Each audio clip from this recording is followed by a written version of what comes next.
Good afternoon, ladies and gentlemen, and welcome to today's Cabinet meeting. I'm proud to be the leader of the largest Conservative group in the country. As Conservatives, it's in our DNA to run efficient, low-cost councils.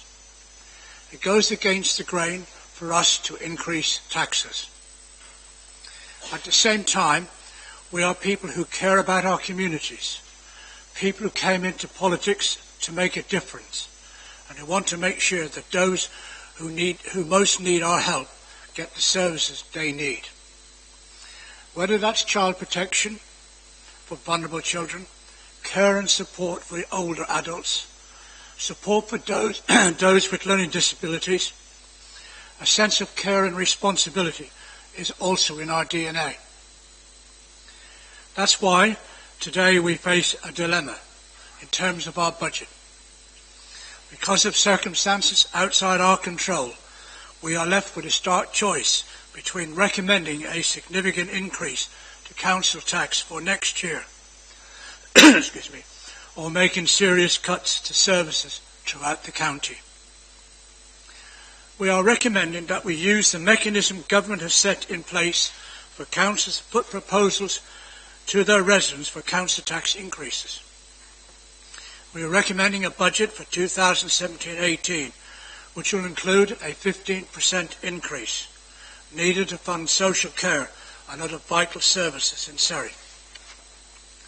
This afternoon, the Cabinet will consider the budget recommendations for full council, including a proposal council tax increase of 15% to fund social care.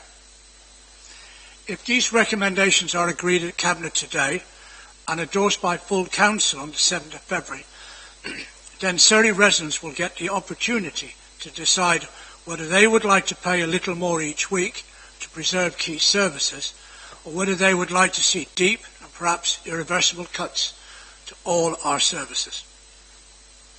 I understand if residents feel this is not a fair choice. I don't believe it is either. It's a choice we've been left with following 6 years of reductions to our core grant and 6 years of increasing numbers of children and older adults who need to use our services. We are an efficient council. The evidence demonstrates that. Since 2010, we have found savings of over 450 million from our annual budget, and we are working towards making that 700 million by the end of this decade. For 6 long years, we have managed government funding cuts. Our core grant has been cut by £170 million, with other grants going as well. We've lost 200 million from our budget for next year. And that's happening at a time when we have more children needing school places, more adults needing care, more people with learning disabilities needing support, more children needing protection and support. Our services have reached breaking point. We receive only a fraction of the funding we need to support learning disability clients.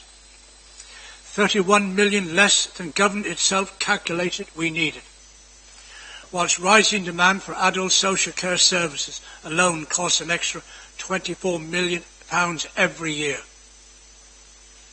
The government knows that from time to time Surrey has been disadvantaged. Our core grant, the Better Care Fund, Learning Disabilities Grant, they're all far lower than the government have stated they should be, according to the assessment need. We've been impressing these facts upon government for the past 5 months, urging them to reconsider the huge pressures on our finances, and particularly for those areas like learning disabilities, where the pressures on us are of a much worse scale than for any other councils. I've been told repeatedly that government understands our case and actually is sympathetic to it.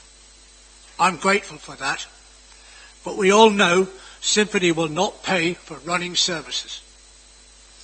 I do not believe it is fair to ask residents for more money, but without government adding cash to its sympathy, This is the only way we will be able to protect services that people have come to rely upon.